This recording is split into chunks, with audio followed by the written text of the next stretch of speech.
Welcome to the No Proscenium Review Crew. This is episode 37, and I'll be your host, Patrick McLean, the Chicago curator, filling in for Kevin Gossett, who's away on assignment at Baseball Fantasy Camp. That's totally a real thing. I'm not making that up off the top of my head. So I'll be your host in his place. And with us today, and why don't you, as you introduce yourself, tell us what fictional place you would like to be right now instead.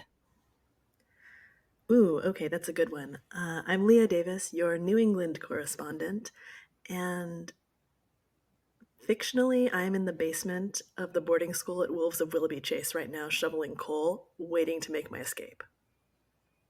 There you go. That sounds like a delightful vacation. And also with us is... Hi there, everyone.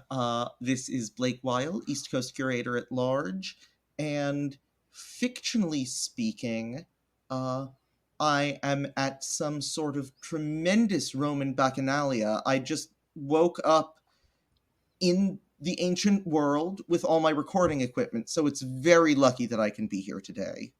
Yeah, you're definitely not going to get... the people aren't going to run scared from you with all that technology strapped to you.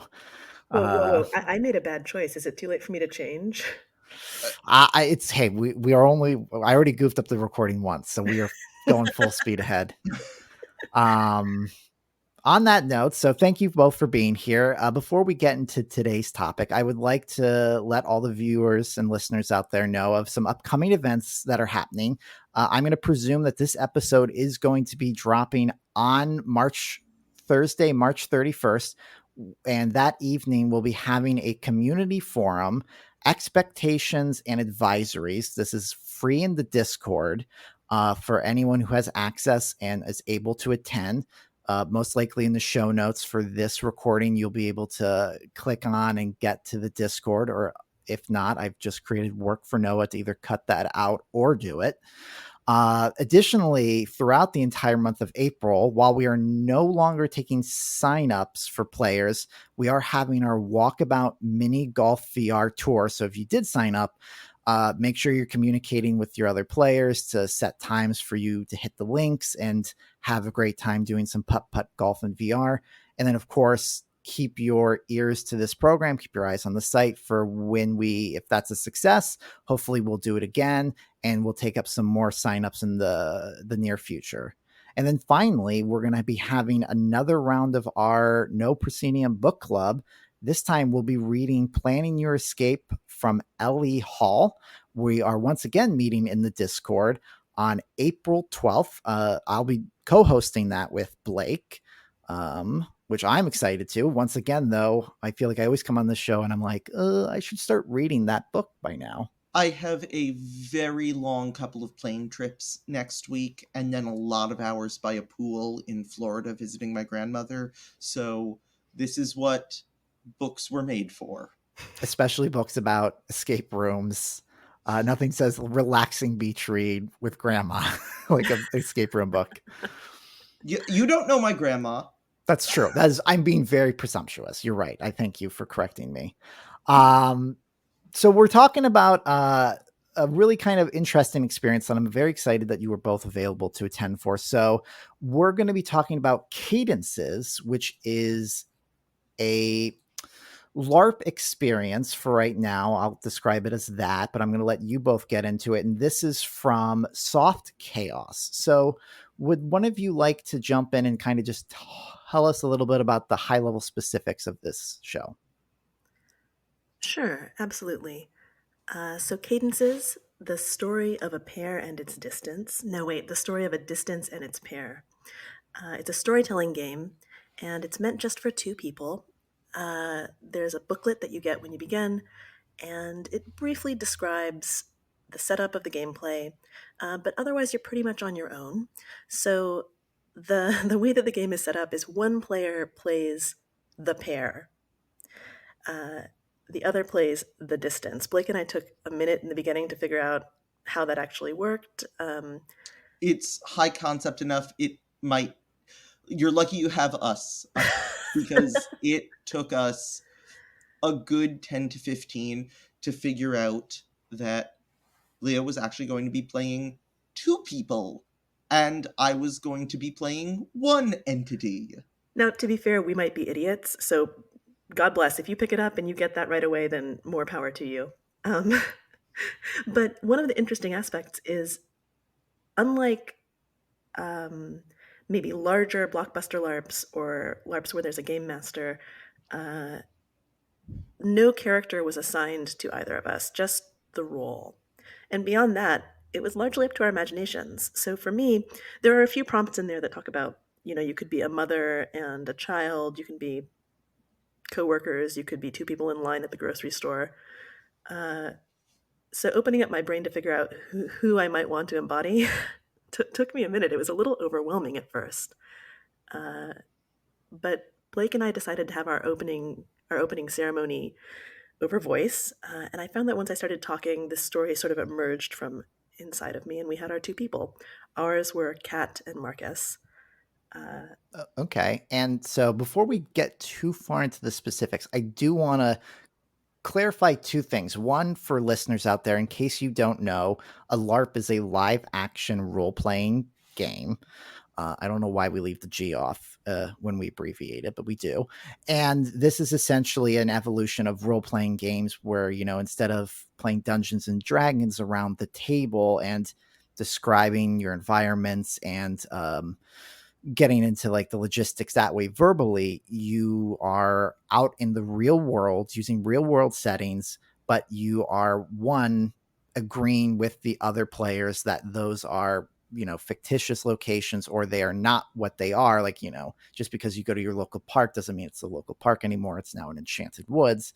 And that the other part is that instead of just keeping track of everything on a character sheet, you are physically embodying these characters. Like, there's no removal. Like, you are out there in the local park, in a costume of your own making, sometimes with what sometimes, depending on the LARP, there's weaponry or there's magic and things and stuff like that. So you are physically up and about in the world doing these things. And on that note, because you both are very much experienced LARPers, and I think that before we dive into this topic, I think that's going to play a role, no pun intended, in how you felt about this. So maybe, Leah, would you like to start first with some of your LARPing experience? Maybe like something of note worth, or like maybe the most challenging LARP you ever did, like in the sense of like the character you embodied, or maybe what was asked of you or where you had to go.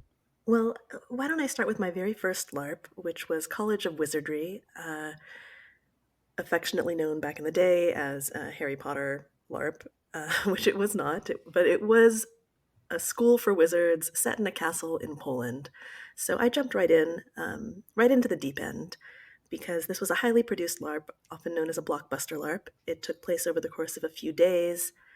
There was a narrative that the game runners put together, but all of our characters existed in this universe that we collectively created, and it felt very real. And it was just so easy to get into this mindset that I was my second year wizarding character, and that I did have all of this turmoil going on in my family that I had to navigate with other players. And it was just so cathartic and so interesting. And I mean, let's face it, fun, because this is ultimately playing make believe on a large scale as an adult, with all of the privilege that comes with being an adult, like money, time, etc.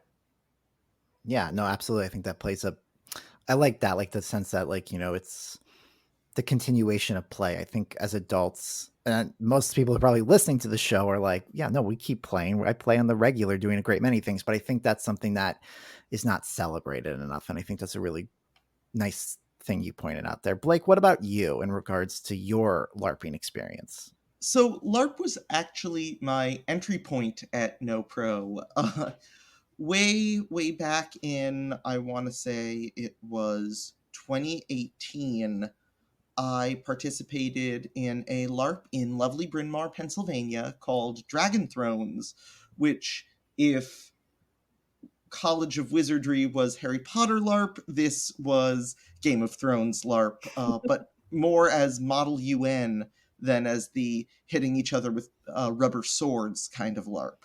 So I played a horrible, horrible diplomat, just the worst at his job, because that was actually his cover for being a very good spy. So I would just show up to other people's war council rooms with a bottle of schnapps and be like, hey, I'm the diplomat, who wants to party? And they'd just let me in. It was great. I had a wonderful time, made a lot of fun fictional enemies and a lot of really great real life friends, including ARGNet's own Michael Anderson, who ended up introducing me to Catherine Yu, and the rest is history.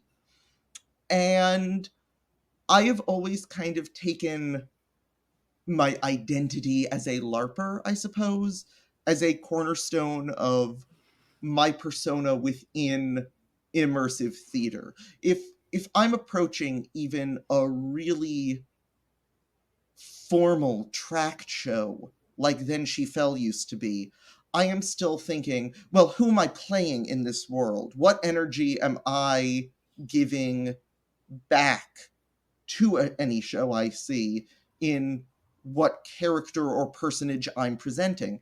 And so it's really nice when I get an opportunity to return to sort of, I guess, pure LARP, if there is such a thing, and bring with it all the thoughts and experience I've gotten from more traditional immersive theater and pour that back into it. So this has really been a pleasure.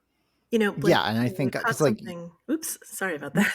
no, because I was just gonna say like you that sense like you've in many ways it sounds like for the both of you and speaking before recording like you both have had you've run the gamut, you regularly LARP and things like that. So in many ways, this might have been the, for lack of a better word, the most one of the more simpler LARPs you've done in more recent years, especially with the pandemic, in the sense of like the requirements that you just need yourselves. Hmm. So oh, go ahead. Well, you do need yourselves, and you also need the guided audio meditations and Do you need that almost though? tarot-esque cards included with the game. But we'll get to that in the real nitty-gritty. Uh, But it's funny you say simple. Simple is a very relative term. This was the most difficult LARP I have ever done. Oh, This really? was exhausting. So Uh, before we move on to that, I wanted to hit on something you briefly touched on, Blake, about uh, bringing your experience as a LARPer to immersive, because I think that is so interesting. Uh, what I was hearing and what I experienced myself going from LARP into immersive is what feels like a heightened emotional awareness of the theater that's going on around me, and I think it has something to do with putting aside your insecurities as an audience member and trusting that you can be a part of this process. Uh, and I think the immersive theater that I went to before I began LARPing, my experience suffered because I wasn't able to let go, and I had a lot of insecurity about how to behave as an audience member. And coming back from LARP, where you really have to be in tune with the emotions and intentions of the people around you, just served me so well as an audience member. And I think I enjoyed exploring that in this game as well. Well, and I think anytime a majority of general immersive experiences do could be considered a LARP or use LARPing elements because anytime you go to an immersive experience and you are asked not to be yourself, you are very technically and very watered down LARPing in that How sense I because you LARP are when I no go to longer work. I put on yourself. my work LARP outfit and and I get out there. Right. So like it's in many ways, well, I guess in that sense, I just want to put a button on this part of it in the sense that like it's we do this quite regularly across many of the things that immersive theater touches or the adjacent things that like just because there are the blockbuster LARPs that are very extreme and things like that, but then we actually I feel like a lot of the immersive theater I've seen and done in person online does have or utilizes a lot of LARP elements. So Mm. with that, that's it sounded like Blake had a very difficult time, but what actually happened? How did your guys's experience unfold? Let's get into the nitty gritty of what happened. so the game is taken in turns. First, Leah pitches me what happened between uh, our pair, and my role was to be the distance, the almost deity-like entity that exists as a manifestation of their relationship. I am born upon their meeting, and I die upon the last time they think about each other. And so every time I received this gameplay move of what happened in their relationship, I had to respond in kind, letting Leah know what happened to me physically, what form I took, how I shifted as this sort of amorphous, almost entirely metaphorical being. And to help us along, we both had meditative audio tracks we could listen to between rounds, and I had a deck of oracle cards to pick from to give inspiration to potential forms I could take. Although very quickly I had found a groove of sort of shifting into abstract dreamlike landscapes that represent the emotional state between the two. And that was your choice in that sense. Like there was, I'm sure there are there like prompts or things like that, or is that Blake instinctively with the prompts of what Leah was giving you with Kat and Marcus? That's where you just instinctually went, where the yes and type improv thinking. Absolutely. And once I my initial form of Kat and Marcus's relationship, to palaces across a vast desert but with a winding path between them was established, it was very easy to start having this landscape shift into even more bizarre scenarios until it was, a ship on a windswept sea using a crane off the back of it to play a crane game for snow globe-like miniature pocket universes bobbing in the ocean as a series of effervescent bubbles. Like, it got very abstract very fast, but I hope at least that it worked. Yeah, that's interesting. Well, so Leah, what did Kat and Marcus do to get there? What, like, to get stuck on the sea in this abstract sense? What were some of the things on your side of the narrative that you were doing and how that influenced? So the pair is much more concrete, and the prompt for the pair was talk about the actual things that happen. Don't necessarily editorialize on them. So I didn't know where my story was going. I sort of spitballed this idea that Kat impulsively threw a bagel at Mark in a diner 2 months ago. And in my little story, it hit him in the face.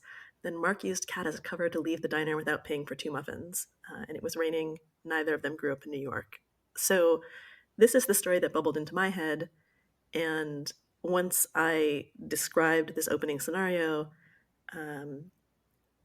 Blake came back with the first description of the distance, and we keyed off of each other from there. To be honest, Blake, I didn't feel like what you were giving me changed Marcus and Kat's story much, but it did give it flavor.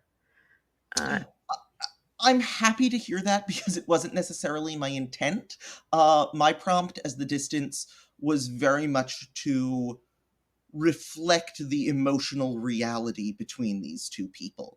That it wasn't necessarily my job to steer the situation, but to personify the story as a whole.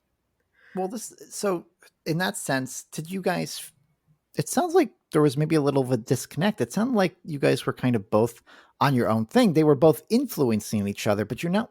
Did you feel like you were collaborating? Because right now it doesn't sound like that. It sounds like you were inspired by maybe at times each other's actions in the story and descriptions you were provided, but you weren't necessarily weaving this together. Is that the case? I think that's exactly right. Although I think there would be an interesting it would be an interesting experiment for us to take what we wrote and put it into one document and see what the output was. I think it could be an interesting and beautiful story. But story is the key word, because I never really felt like I was getting the kind of emotional release that I look for in LARP. Instead, I felt like I was co-authoring something with somebody in a way that I wouldn't normally write. So it was very interesting, but it didn't feel quite as personal as I would have liked. Forgive me if this comes across as a little bit forward, but it almost felt like a co-parenting to me, which was Yes. this sort of interesting emotional experience. I've done some personal fiction writing, and there always is this feeling of like, whenever you hit publish, you're sending your baby off into the world. And so this sense of back and forth nurturing two parts of the same story, I think was this deeply empathetic and emotional experience for me, but it was not at all what I was used to in doing a LARP. This is advanced LARP. This is meta LARP. Well, I want to put a pin on that because I'm not sure I would tag it as advanced. Meta, definitely. But I do want to touch on who this might be for in a little bit. The co-parenting thing, though, Blake, absolutely. I cannot tell you how many times I started sitting down to write about these people's lives, thinking I really wanted it to go in one direction, but between your prompt and a mechanic within the game, their lives just weren't going to work out beautifully happily. Oh, is the mechanic kind of forced tragedy? Well, not necessarily, and no, not at all. I was having the equivalent of critical fails, I think, a little bit. So, Yes, it always comes down to something out of your control in both LARPs and RPGs. well, And parenting. and parenting fictional characters. So the mechanic on the pairs side is there are 15 charts at the end of your booklet. And each chart has 10 mini prompts underneath. And the way that it's meant to work is you have a physical copy of the booklet and you open it up and you stop on one of the charts that seems appealing and you choose a number that seems appealing. So in theory, I could have had a lot more control over what was happening in this story, but I made the questionable decision to randomize that completely, partially because I didn't have a book in front of me and I had it on screen instead, and partially because I like chaos. I would roll to randomize, and every single time the prompt was something like a gift given that was not wanted, or words needed, spoken too late. So there was a lot of sort of emotional turmoil going on in this poor little family. Were any of the prompts like a specific thing? So it sounds like we were very abstract. Were there any more identifiable life events, or were they all just high level kind of emotional based prompts? They were high level and emotional, and I think that's necessary for how the game is set up because, like I was saying earlier, you could play a mother and a child. You could play. Actually, one of the suggestions is play a mother with the child still in the womb. So this entire game is very, very dreamlike. Very, the motif is star and astrology. Yeah. It's all quite conceptual, isn't it? It's much more concerned with the idea of the relationship than the practicalities. I was just thinking as you were describing this, my God, the next time I play this, I would love to see the relationship between someone real and someone fictional. We all have these sort of bizarre parasocial attachments in the modern era. That's just as valid a way to explore it. And kind of the beauty, I think, and if I'm overstepping, as the distance, forgive me, I think that the pair really is empowered by the vagueness of the prompts, that they can apply to any relationship. No, I think that's correct. Hey, you want to do a meta version where it's me and one of the characters? Oh God, that sounds horrible. No. You're gonna fall down a rabbit hole and we'll never ever hear from you again. And Leah was never heard from again. Never ever. We could do an infinitely recursive version where we're doing it about two people playing Cadences. Everyone's head explodes. really quick, then practically, additionally, is there a set number of rounds, for lack of a better word? Like, are you both going back and forth between doing 5 prompts, like passing back and forth for like a total of like 10 rounds? Or how did the actual nitty gritty practicality of cueing the other person work? There is an opening and a closing ceremony, and Mm-hmm. before the game begins, well, there is the very well structured and explained safety and consent dialogue between the two players. The booklet does a great job of setting that up. You also negotiate, well, how many rounds do you want to play? Do you want to just play until we get sick of it? Do we want to go for 3? Do we want to go for 7? We picked a 7-game round, figuring that would take us about a week.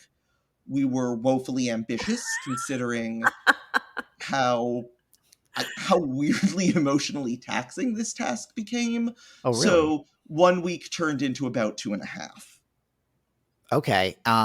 And that was caused by the story you were telling, not because of mechanics or anything. I want to clarify that, It's correct? unclear. It's unclear. Oh, interesting. Yeah. So you have a lot of choices in this game, and one of the choices is your timeline and how you choose to communicate. One suggestion is you write physical postcards and you only include the information that can be included on the back of a postcard. Another is voicemail or doing it in person. So we chose to write emails, and we'd originally said don't spend more than half an hour writing, and we were going to do it daily over the course of a week. But Blake's right, it was emotionally taxing. I don't think just because of the story. Personally, I struggled a lot going in and out of real life and the needs of being human in 2022, Mm-hmm. and then stepping aside to get into the mindset of these two characters and writing for them. There is an audio component to this game that I think would have helped with that, but I found it a little bit too clunky to use regularly. So, in theory, you are asked to take a 15-minute meditative walk. There are some audio prompts that help you think through what happened before sitting down to write. Uh, and I think I would have liked that quite a bit, but it was just not something I was able to make myself do on my own in the middle of my workday. Okay, so it could be a helpful mechanic, but unfortunately, you just couldn't find the room. I know, Blake, in your review, you talked about, and you mentioned earlier, the prompt of the distance has some prompts, correct? That you seem to have a little issue with as well, yeah? Well, I feel like it's uh, not to be too harsh, but I feel like where the mechanical prompts of, story suggestions worked for the pair, for the distance, they didn't work quite as well. I had a deck of uh, inspirational cards. Think gorgeously illustrated tarot-esque cards of various constellation shapes in the sky. And if I was struggling to come up with a form to take, I could draw that for a starting point. And while I can definitely see that helping someone who's just absolutely stuck and just needs to start writing, and I'd be interested to play a game where I did always obey that.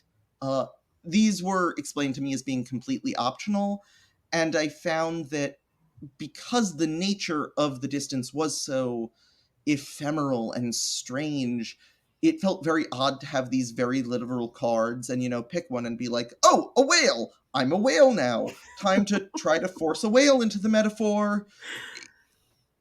It just didn't feel like it Uh, matched the intent. sure. Is there a possibility, though, that maybe so with on that card, let's use the whale as an example. Is that literally all that's on that card, or is there maybe a scene in the background? Is there, There is no background. interesting. All of So, them are constellations in the sky. It's the main motif of the game, illustrated in dark hues from blue to purple with pinpoints of gold traced with lines between them. So it will be a whale in the stars, and it's very clearly a whale, and it's always going to be stars. Yeah, because maybe over a year ago, I did Tales by Candlelight, session 0, and they have a lot of these they have similar prompt cards, but it's phrases, it's words, it's things like that. But they are, and I've done other things with visual cues as well, and I find it's such a tricky thing to pull off because you don't want like a prompt card to overwhelm, but I feel like you need more than typically just one thing on it, or it really needs to be an open-ended idea in that I sense. For those board game fans at home, if you have a copy of Mysterium, I almost wonder if you could do it with Yes. that. That something where there is a level of abstraction where you can choose what to fixate on. And there's details, there's colors, there's different type of colors in some of these cards and things like that. Like using the whale example, like in this game, there's no talking in this game. I'm gonna try not to dive into it. I love this game, but basically you could get a card that has a whale on it, but the whale could be floating in the sky where there's a house being carried by balloons while someone is raking the clouds and he's dressed in a business suit, and the whole thing is in more lighter tone colors of like orange and yellow and things and stuff like that. So there's a lot of different things you could focus in on it, and I feel like that's what I was saying with prompt cards. I feel like they need to, if give me anything like a prompt card, hopefully it's like, okay, I'm not feeling the whale, but I'm seeing this house in the sky adrift, and that causes me to think of this to then write this prompt to send the email. I think though that Soft Chaos Cooperative made things so ambiguous on purpose. Uh, and I think all the mechanics were really beautiful and interesting. I'm just not sure all of them suited the game the way that Blake and I played it. Right. And so I guess that's a great little moment to transition to, as we put a pin in it earlier. Who do we think this game is for? It seems like you guys were of a little bit of two minds about it. Leah, who do you think this game's for? Who would you, if you were going to gift it to someone, would it be someone who's never done a LARP? Would it be someone who maybe has done some immersive theater and is ready to do LARP? Or is this only for people who've done blockbuster LARPs, right?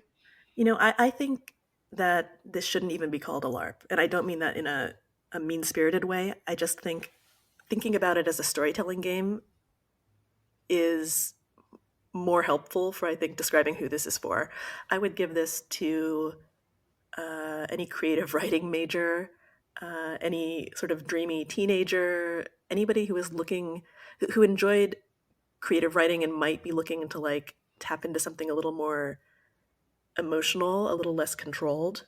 Um, Maybe people who play Dungeons and Dragons but want something that is not so mechanic focused. Maybe that's something more story focused, right? yeah, I think that would be a good place to go. I would also consider giving it to LARPers who were looking for something a little more structured and a little um, more academic than being emotionally down in the weeds with their characters' wants and needs. Mm-hmm.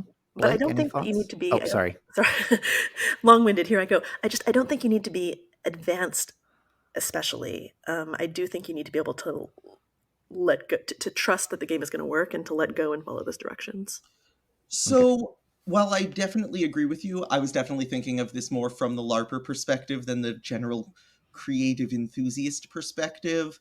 I definitely think it works for the players you described, but I also want to add that I do think it works for, I guess, what I'd call advanced LARPers, or more specifically, the Golden Cobra crowd. For those of you who don't know, the Golden Cobra is annual Indie LARP Awards for design documents on rule sets for new imaginative forms of live action role play.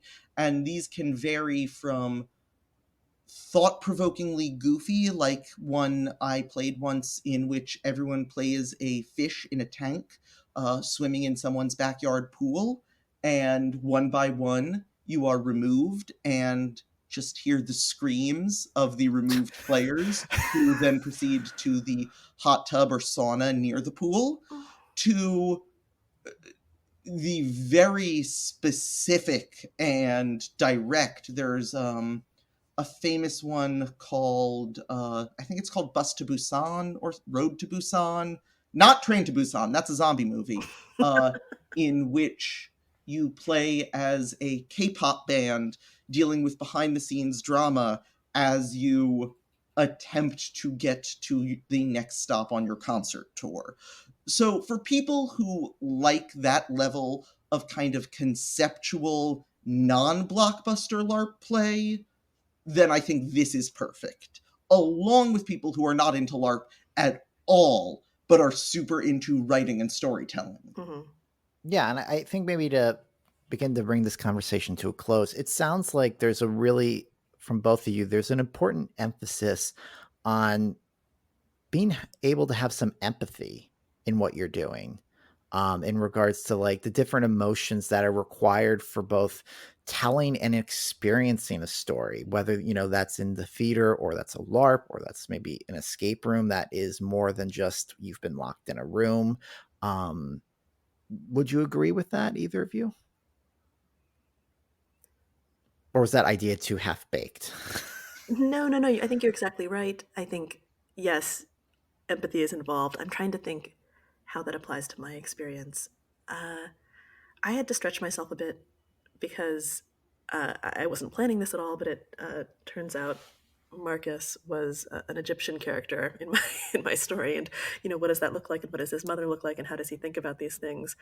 And frankly, I've never put myself outside of the writing mindset of a white AFAB person. You know, occasionally I'll write male characters, but I just don't feel like it's. This is embarrassing to say on a on a podcast. I'm very tentative about trying to imagine what it might be like to be in somebody else's shoes because those aren't my stories to tell. Mm-hmm.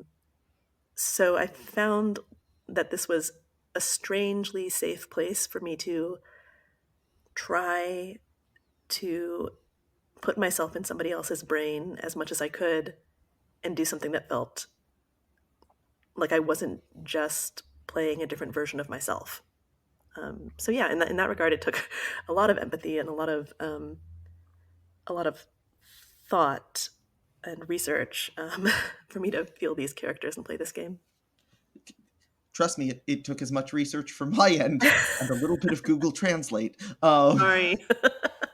No worries, it only enriched my experience. Good. Again, I think that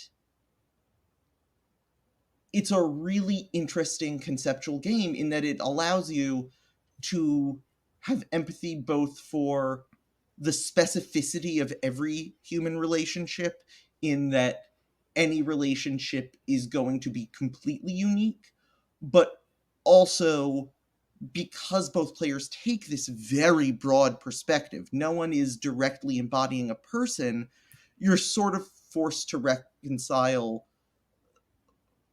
the commonality of human experience. And I think that process is really one of the intriguing ideas at the heart of this. I agree. Hey, so you want to try it again sometime? We'll do a speed run entirely in person without having to take breaks. Absolutely. I will bring some coffee and a bagel to throw at your head. Fantastic. and then play the game. Just another normal Tuesday night.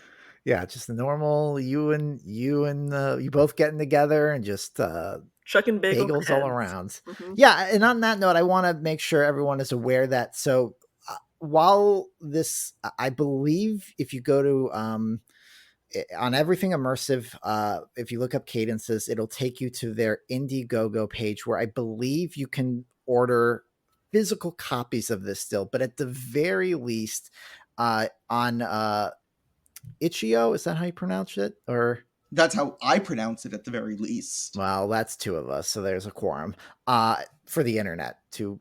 Anyways, I'm not going to go there. It is available as a digital download, $15. It gives you everything you need, everything that Blake and Leah had used to create their own experience, along with the prompts and the other aids and things and stuff like that. So give it a try. If you're in our Discord community, if you have your role playing group or other LARPers, let us know how your experience with. Maybe tell us what your story was like. I think that would be very interesting to learn in that sense. I'm basically, long story short, I'm probably going to buy this and then at the very least see if I can corral someone and just see what stories I can create too, you know? Well, I am looking forward to your war stories. I'd like to post our story maybe in Discord or something. Could we do that? I'm comfortable with it, sure. Cool, great. Yeah, we could. I think it's if you guys get put it in a Google Doc, I see no reason why to do that. Maybe if you're listening once again, Noah in the show notes, another thing for you to do with all your free time. Let's make that happen. So Leah, Blake, thank you so much for joining me. It's always a pleasure talking with you both. Thanks, Patrick. Thank you so much for having us. Always a pleasure. And I want to take a second to thank you, the listener, for taking the time to listen. As always, as we close out, No Proscenium is a labor of love. Everyone on staff who you heard on this podcast and every review you read on the site are all volunteers. You can support this work by donating to the No Proscenium Patreon. As little as $2 or $5 a month goes a very long way to helping to keep the lights on here. If you can't, if you're enjoying Review Crew or you're desperate for Kevin to come back and be the host rather than hear me babble through this stuff, you can support us by leaving a 5-star rating on Apple Podcasts or Spotify or wherever you listen to your podcast. It would really make all the difference and help us become more visible in the waking nightmare that is known as the modern internet. And on that note, that lovely, cheerful note, thank you so much for listening.